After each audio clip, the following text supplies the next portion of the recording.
Hi friends, मी आरोही. तर आता आपले पेपर जवळ आलेले आहेत.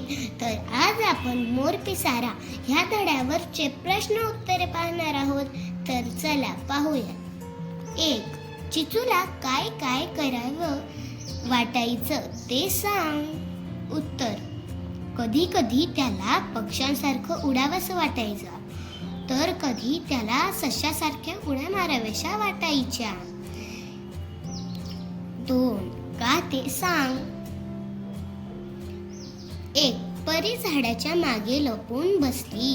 उत्तर: कारण तिला त्याच्या सवयी पाहायच्या होत्या, म्हणजेच त्याची वागणूक पाहायची होती तिला, म्हणून परी झाडाच्या मागे लपून बसली. 2. चिचू पळत रामूकडे निघाला. उत्तर: त्याचा रंग काळा का आहे हे विचारण्यासाठी चिचू पळत रामूकडे निघाला. 3. चिचूची इच्छा ऐकून रामू हसू लागला. उत्तर: कारण चिचूला मोर पिसारा हवा होता. 4. चिचू बिळाच्या बाहेरच झोपला.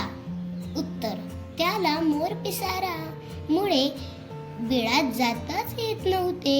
हे त्याचा तो मोर पिसारा होता आणि मग त्याला आतमध्येच जाता येत नव्हती. जोड्या लावा. अ गट: बदकाचा रंग. उत्तर: गोरा.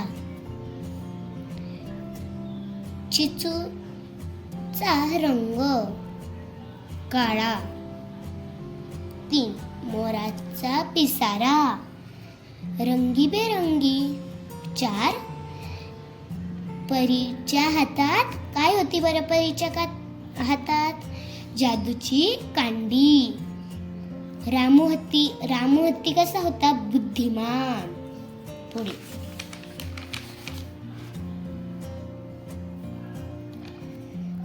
4. कोणते लिहा. उड्या मारणारा. उत्तर: कोण होता बरं? ससा उड्या मारतो. 2. पंख असलेली कोण होती? परीला पंख असतात. पिसारा मिटवू शकणारा. पिसारा फुलवू शकतो, मिटवू शकतो कोण? मोर. उंदीर नाही. ढुशी मारणारी कोण होती? आई. ज्याला अद्दल घडली तो चिचू उंदीर. कोणाला अद्दल घडली? चिचू उंदीरला. 5. चिचू उंदराने पिसारा मागून चूक केली असे तुम्हाला वाटते का?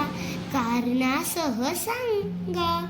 उत्तर: त्याने चूक केली. देवाने आपल्याला जे दिले आहे त्याचं समाधान मानावे.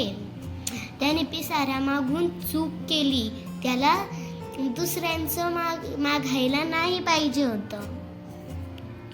6. विरुद्धार्थी शब्द लिहा. काळ्याच्या विरुद्धार्थी पांढरा. 2.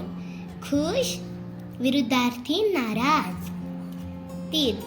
आत बाहेर. 4. उलटा सुलटा. 7. तक्ता भरा. 1 अनेक. काडी कांड्या. उडी उड्या. परी पर्या. पिसे. मोर मोरच. उंदीर उंदीरच. हे मोरचं मोरच होतं आणि उंदीरचं पण उंदीरच होतं. 8. पुढील वाक्यातील विरामचिन्हे ओळखा. कसा येऊ? पिसारा असला कसला? पसाराच हा. हे उत्तर. हे कोणते चिन्ह आहे बरं? अवतरण चिन्ह. हे प्रश्न चिन्ह. हे उद्गार चिन्ह. 9. कंसातील शब्द तक्त्यात भरा. तो ससा. परत उंदीर. ती परी. आई. ते बीळ. परत ते बदक. तर माझा व्हिडिओ आवडला असेल तर लाईक, शेअर अँड सबस्क्राईब करा. चलो बाय, भेटूया पुढच्या व्हिडिओमध्ये.